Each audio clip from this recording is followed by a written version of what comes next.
সুদানের আবেইতে জাতিসংঘ শান্তিরক্ষা মিশনের সেনাঘাঁটিতে সন্ত্রাসীদের ড্রোন হামলায় নিহত ৬ শান্তিরক্ষীর জানাজা সম্পন্ন হয়েছে। সকালে ঢাকা সেনানিবাসের কেন্দ্রীয় মসজিদে এই জানাজা অনুষ্ঠিত হয়।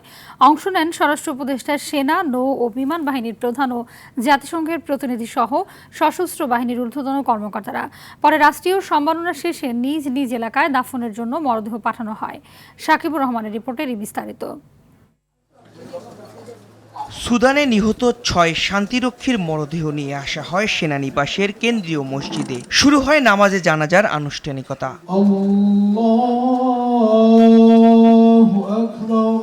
প্রথমে নিহতদের জীবন বৃত্তান্ত পড়ে শোনানো হয়। এ সময় স্বজনরা কান্নায় ভেঙে পড়েন। নিহতদের কর্মজীবনে ভুল ত্রুটি হলে বাহিনীর প্রধানের কাছে ক্ষমা প্রার্থনা করেন।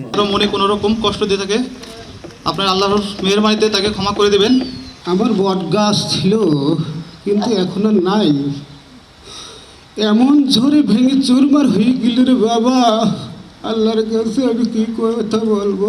স্যার, আপনার কাছে বিশেষ মেহরবানি স্যার, আপনারা যদি কাইন্ডলি একটু তার ফ্যামিলির দিকে একটু থাকেন। চাকরিগত যে সমস্ত সুযোগ সুবিধা থাকে সেটা যাতে সহজ হয়। নামাজের জানাজার পর জানানো হয় রাষ্ট্রীয় সম্মাননা। রাষ্ট্রপতি, প্রধান উপদেষ্টার পক্ষে ও ৩ বাহিনীর প্রধান ও জাতিসংঘের প্রতিনিধি পুষ্পস্তবক অর্পণ করেন। অনুষ্ঠানে জাতিসংঘের প্রতিনিধি বলেন, এই সৈনিকদের আত্মত্যাগ বিশ্ব শান্তি প্রতিষ্ঠায় গুরুত্বপূর্ণ ঘটনা হিসেবে স্মরণীয় হয়ে থাকবে।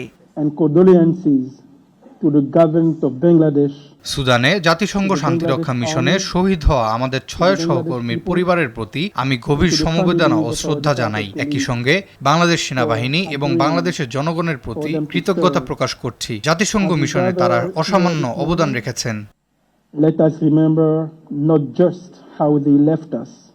শনিবার শান্তিরক্ষীদের মরদেহ এমিরেটসের এয়ারলাইন্সের একটি বিমানে শাহজালাল আন্তর্জাতিক বিমানবন্দরে পৌঁছায়। গত ১৩ ডিসেম্বর সুদানের আবেইতে জাতিসংঘ শান্তিরক্ষা মিশনের সেনাঘাঁটিতে সন্ত্রাসীদের ড্রোন হামলায় বাংলাদেশ সেনাবাহিনী ৬ সদস্য নিহত হন। তথ্য বলছে, এ নিয়ে জাতিসংঘের শান্তিরক্ষা মিশনে বাংলাদেশের ১৬৮ জন শান্তিরক্ষী জীবন উৎসর্গ করেন। সাকিবুর রহমান, RTV, ঢাকা।